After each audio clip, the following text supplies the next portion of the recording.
I can tell you that the coalition here is truly remarkable. There is no other coalition like this in America. And in my position as the CEO and president of Yamaha's Music and Wellness Institute, I have an opportunity to get around. And I can tell you that no one has accomplished what you have here in this community. I want you to know that in this presentation, we're going to move from the concert hall and the black tie approach to the hood, hoodies, and sneakers. Because what I'm going to talk about during this session is our research really on working with at-risk youth. I can tell you right now, when you look at the Clavinova Connection, which it's an interesting program. It's not designed to teach you really how to play the piano or the instrument, but when you look at it, it engages people on their own level. And as we heard earlier today from Andrew, that sometimes turns something on inside of a person and gives them the sense that I can do this, I am capable, and that person who told me to sing Far, Far Away was wrong. Maybe there is something inside of me. Disclosure theory is pretty straightforward. It was coined by a character by the name of Pennybaker, Jamie Pennybaker, who said that that which we hold inside has a tendency to destroy us. And he was not separating mind and body. So those traumas, those things that we've experienced, and you ready for this? Some of the things that we've really never experienced, but we've really interpreted or perceived as having experienced, have a tendency to destroy us. They weigh upon our hearts, they weigh upon our souls, and they stay with us for the rest of our lives. And when we can give a person the opportunity to finally disclose, that's when everything starts to open up. We went to a long-term care facility to try to deal with these kids who I want you to know are really very sad when you think about what they've been through. The data that we have is 1 in 4 are victims of violent crimes. And if they were not juveniles, meaning if they were not under the age of 18, they would have been arrested and sent to jail. Okay? We also know that if you look at this age group, 7 to 17, they are much more likely to commit suicide, okay, or become victims, or become the prey, or become the individuals that stalk others. We had a lot of very difficult kids, and one of them was really rough and tough. How many of you are familiar with the gathering drum? We call it the grandma drum, the big, deep drum. And this kid would walk into the group, immediately grab the gathering drum with the biggest mallet that he possibly could. And every time he struck it, it was like bam. And when we asked the kids what they heard, it was pretty straightforward. It was a shot from the hood. And everybody was afraid of this kid because he was taller than everybody else. And he looked meaner than everybody else. And I want you to know that Sid and I could walk through Philadelphia and we'd get mugged within 30 seconds. These kids know how to walk through Philadelphia. They know how to make eye contact. They know how to walk. They know how to strut their stuff. They know how to look tough. But this kid was tougher than the rest of them.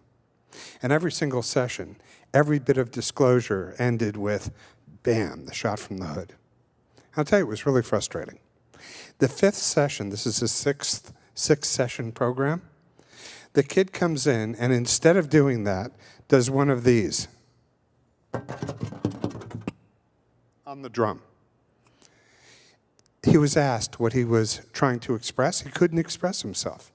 They asked him for permission to ask the rest of the group. The rest of the group said, "You're running away."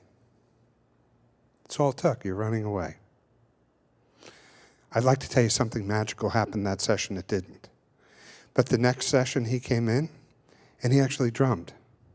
And he actually spoke. And he actually participated.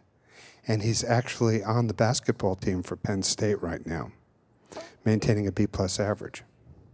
Now, as you know, with Inspirational Beats over here, one of the things that we do is we ask people to play something on a drum and then express, what they felt, and then we turn it into a group discussion.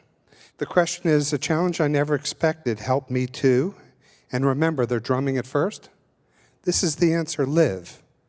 I'm going to school and getting good grades. I feel like a human being.